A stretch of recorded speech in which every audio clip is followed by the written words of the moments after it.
Our next guest spent his early years in Greece and now works in law enforcement in Las Vegas. He has also spoken out about gun rights in the U.S., and his name is Prokopios Ziros. So how's it going, man? Good. You? I'm doing pretty good, good to have you on the show. Tell us about the gun laws in Greece. Well, it's a giant mess, and the people that understand those are probably no one, because they just keep writing laws for any problem that they think they have, and it doesn't solve anything. There are a lot of guns in Greece, mostly legal, and that there's a lot of windows in the laws that people get into, like practical shooting and competition shooting, which you're allowed to purchase one firearm to start, and then you have to belong to a club, and then you have to do so many tournaments every month and compete in order to be able to keep it. And then after the years pass, you can go up to, I'm not positive on the number, I think 5. You can purchase up to 5 guns. And they also have rifle shooting, but you cannot carry those. The law in Greece is specific. You are allowed to have a permit to carry a gun, but it's up to the police chief of the area if he's going to sign the paperwork for you to get it. So most people do not have any unless they have money and they have connections. Sounds like New York and California. Pretty much. Yeah. So what is the crime like, generally speaking, in Greece? Well, a long time ago when I was there, which was like 33 years ago, It wasn't that much, maybe 10 murders a year. Yeah. Now with the migration of all the populace from all over the world, crime is rampant. They pretty much, cops don't have the same kind of criminals that they have here. Over there, when they get attacked with people carrying AK-47s, grenades, explosives. And, you see that all the time. I used to go and train police in Greece years ago, and they would tell me that stuff never happens. And now it's like weekly affairs. They do robberies with AK-47s. They sit in front of the police station, and anarchists go by and shoot them with AK-47s. It's funny, because and the funny thing in Greece is you are only allowed to shoot back if they're actually shooting at you, and you're supposed to shoot back to wound, not to kill or to stop the threat, which is the law of common sense. Like if a guy has a knife and he attacks you, you cannot shoot him. Are you serious? Absolutely. Yeah, it's mind-boggling just to hear how they think. They don't allow warning shots, but they say it's okay to do it if it's going to make the other person drop his gun. I mean, the guy that has an AK-47 is not going to get scared when you shoot in the air with a 9. Right. Exactly. So it's just not. I mean, and if you watch when they have demonstrations like we have here, Molotov cocktails are like, they carry them in bags and throw them at the cops. The cops get doused with fire, and they're not allowed to shoot back. And if you do shoot back, you get convicted and you go to jail. It's mind-boggling. It is. I just don't understand it, because it's like you don't even have to. You don't really need that much intelligence to understand if someone's trying to kill you. You stop them. Well, according to their leaders over there, which is, I don't even want to get into that, but they believe that you can disarm a person with a knife. Of course, none of them has ever wore a uniform and wore the shoes of a cop and went out there and tried to fight somebody with a knife. That's crazy. Yeah. Or somebody with an AK-47 or a grenade launcher. I mean, they shot RPGs inside the American embassy. And when they go in and they do search warrants in their residence, they find explosives, they find RPGs, they find M16s, AK-47s, grenades, everything you could imagine. So the weapons are prevalent. Just the law is not protecting the police officer. There's no right to self-defense in Greece. You cannot beat somebody that's broken into your house if they're trying to rape your wife. You're supposed to call the police and wait for them to come. And it's just, nobody will change this because the law is the law. And that's what it is. I mean, the people get arrested all the time for defending their property. They go inside the house, they find a burglar, they try to take him down, they beat him, and the guy files charges against them, and they go to jail too. I'm sorry. So we're not even just talking civilly. We're talking criminally. Yeah, criminal. Yeah, criminally. No, there's no civil. I mean, they arrest the police officer and carry him into jail with the criminal. So imagine if you killed somebody in your house that's raping your wife or your daughter or trying to kidnap you. You have no right to self-defense. You can carry a gun, even if you have a permit, and you'll shoot somebody unless you know somebody higher in a higher place. You're not going to get away with getting arrested. So how did was Greece always like this? Like, how did they get to this point? Because I don't believe it was always like that. Socialism. That's what happens, and that's a bigger subject that we can't get into today. But the Greeks, for 6,000 years they've been fighting wars. For 6,000 years, a Greek citizen from the age of 17 to the age of 65 had his guns and it was ready to go when the war was up. We fought battles that all over the world, and having guns in Greece was a must. You had to have them. And then after the 40s, when communism went in and tried to finish what World War II didn't, because as you know, the Greek communists killed more people than the Germans did. They just gathered up all the guns and they destroyed them. Of course, they thought that they did, because there's still people that have a lot of guns, and they have pride in them. But it's not like here where you can go to a store and pick one up and just leave. In order to buy a gun in Greece, you have to have a psychologist say that you're of the right mind and all kinds of stuff. And you have to have a safe to keep it in, and and you can't give it to anybody. You can't carry it anywhere. There's no such thing as hollow point bullets in Greece, because they're... Stop it. It's just amazing. If you get caught with a hollow point, you go to jail. Police officers go to jail for having more bullets than they're supposed to. What? So Even the cops have a magazine limitation? Yes, like if you have a magazine for a Glock that's 19 rounds and you have 3 mags, that's above the 50 rounds they give you every month. So you have to download the magazines. And I'm sorry, no disrespect. No disrespect to anyone in Greece. That is the dumbest thing I've ever heard in my life. Yeah, and they all know it. They know it, but that's how they control you. When they tell you, I want to go, practice, I need to get a permit, so that, your commanding officer signs the paper, says, here, you can have 35 rounds. But you can't buy 35 rounds. The box comes in 50, right? Well, I don't care. That's what I'm giving you. 35 rounds. And sometimes they have to produce the shells to show that they fired the 35 so they can get more. So if you could imagine that.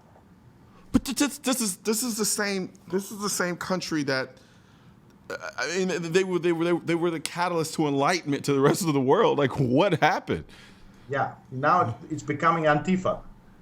That's pretty much what it is over there. It's just, socialism is taking over. I mean, we have Greek people that are starving in the middle of the street, and we're giving houses to immigrants coming out from other countries who are just rape and pillage everywhere. You can't even fight them off your house. That's what it is, and that's just people don't believe in that. The people that own guns, and there's a gun culture in Greece just like it is here. Yeah, they believe just like we believe, and they want to do just like we do, and they're sensible and responsible citizens, but they're not allowed. They're not allowed. Like, one hollow point bullet will land you in jail, just like being in possession of a firearm. So I have examples of that. Friends of mine. I'm laughing. Active police officers. I'm laughing out of disgust. Like it's. Yeah, it is disgusting. Jesus Christ! Like, I didn't know. Like, none of this, all of this information to me is new. Completely ignorant about the gun culture, the gun laws, and everything that goes on in Greece. I did not know they were functioning at such an exceptional level of stupidity. That is incredible to me, especially, and then you throw in the cop element as well, just the restrictions in that regard. It's like, where do you draw the line between reality and just completely doing away with the understanding of the way the world works? Like, it's all about votes. There's nothing to do with citizens' rights and anything else. Cops they have riots. Well, actually, they call them peaceful demonstrations, and we all know there's no such thing when they start burning things down, because you only need 5 people from the other side just to start it. And they tell the police officers, 1,000, 2,000 police officers that do the riot control, to leave their guns in the bus, in lockers, and they have a holster that's empty. So they get doused with gasoline and they put on fire, and they hope that their partners will put them out. And there are examples of this. You see them on TV. I don't know if you notice them when you watch international news. That happens every day there. And you can't do nothing to them. Absolutely nothing to them. If you shoot one of them, I mean, I know several examples where cops fired back and they're now doing jail time for shooting back at people that doused them with gasoline. So what happens to the people who douse the cops with gasoline? Well, I mean, if they get shot, obviously, they pay the price that way, but then they sue and then they do all the other stuff, and you know what happens. A cop doesn't want to, they make $800 a month, $800 to $1,000 a month. For $1,000 a month, you want to put your life on the line? And people wondering why it's, you know, I mean, and the cops in Greece are very conscientious. I mean, they do a job just like we do here in the United States, and they try the best they can with what they have. Most of the time, they pay their own money to buy their equipment. So you get doused with gasoline and you burn, you get nothing. You get the emergency medical care, and after that, everybody forgets you. That's crazy. So, like just the way it is. You're having to confront protesters with no gun. I won't walk to my mailbox without carrying my gun. Yeah, I'm with you right there. Like I think this is a beautiful example of how much we take our Second Amendment for granted here in this country. Like most people have no idea. Yeah, they have no idea how beautiful this country is, and our forefathers having that kind of mentality back then in the 1700s to think, to create rights that nobody can take away, and these people are fighting it. But, you know, like I said earlier in one of my other interviews, you know, all these people that say that they don't want you to have a gun, when something happens to them, guess who they call? Somebody with a gun. Me with a gun. Yeah. And they want me to help them. But they don't want to help themselves. That is sad. Never. That is incredibly sad. That is so sad. It's total control. Socialism is total control of the populace, and that's what happens. And when they start telling you what to do, and they disarm you, because they have to start there somewhere. Yeah. They have to disarm the public. If they disarm the public, they can control you. Jesus. That's throughout time. We saw that in Russia. We saw that in China. We saw that in Cuba. We saw that everywhere. And people still pay respect to, you know, to Stalin and, you know, to Castro, and they wear T-shirts. And these people were killing innocent people like me and you on the street for protesting their rights. And that's what they want here. No, and you're right. That's a crazy thing. But then at the same time, tell me I'm crazy for thinking nothing like that could ever happen here. Yeah, but you're not allowed to think what you want to think. But they, you know, their thoughts is okay, but yours are wrong, and you're not allowed to say them. But their thoughts that's another mind-boggling thing. But their thoughts are stupid. Yeah, pretty much. We're not allowed to say that. No, I'm saying it now. I'm gonna say it because it's like literally like I get blown away by the fact that I literally have to take gun advice or gun critiques from people who are morons on the subject. You know, and it's not me just being kind of, you know, just being nasty. It's the truth. Like, you know, I'm having conversations with people and people who have agendas about firearms and, you know, they're anti-gun and they're part of organizations that claim to be about gun safety and they're really just nothing more than a cover for gun control groups. But yeah, they're trying to enlighten me or educate me on a topic they are absolute morons about. And I have to sit here and I have to listen to that. And if I don't, me, who has the knowledge and the expertise that I have on the subject, my word is somehow undermined by the fact that they think they know more. And I can't think of anything more frustrating than someone who knows nothing about a subject trying to tell you about it that you know exceedingly more about. It's like me walking into brain surgery and telling the doctor he's doing it wrong. You know what I mean? But yet, these are the people who are making the laws in our country, making laws in these countries. And the one thing that makes it even more frustrating is that we live in a free country here in America, and there are just scores of people who are essentially just giving up rights, just willingly, just here, take them from me. That's because nobody ever taught them what happens when you don't have a right to something anymore. You know, I mean, people believe still that a driver's license is a right. They don't even understand the difference between a privilege and a right. And it's hard for me, being from Greece, to explain to Americans that it's not the same thing to have a driver's license, to have the right to carry a gun. And all these things that happen in the United States, 50 states and territories, that we're all United States, but I cannot, as a police officer, I can carry anywhere. But a person that's not a police officer cannot leave here and go to California and carry a gun, even though he has a valid CCW permit. And this is a right we're talking about. It's not a driver's license. Yeah. Because I can leave Nevada and go to California and drive, no problem. I literally can. I cannot carry my gun there. I can literally Tokyo drift throughout this entire country with my car. No one's going to tell me anything.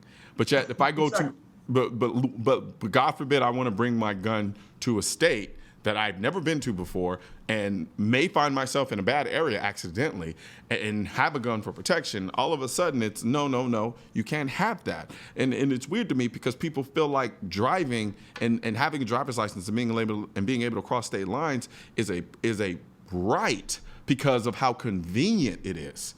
But yet when we are talking about a firearm, which is essentially a tool utilized by people to protect their lives with. They will argue with you tooth and nail about how that should not be a right. Well, if you think about this, and I don't want to expand too much, but taking it away that right and making you dependent on the government is just like advocating welfare. No, for a job. No, but it's the same thing. It's exactly the same thing.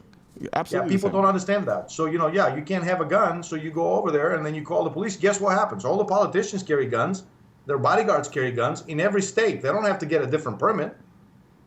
They just have to say they work for the government and they can go anywhere they want. So why are they allowed to carry guns and I'm not? So my self-defense and my person is not as important as they are. I just don't understand that. And we vote them there. Yeah. This is what the problem is. It's not the morons that govern this country. It's the morons that vote in. Yeah, no, you're right, because the politicians, they know exactly what they're doing. They're not stupid people. They understand. Exactly. They understand language. They understand how to utilize language to manipulate people and get people to make stupid decisions for themselves that are counter to their self-interest. So it's definitely, you are absolutely right. I think you hit the nail on the head with that. It's not that the politicians are morons. It's that we have a bunch of morons who are voting these politicians in to vote to carry out policies and laws that are against our self-interest.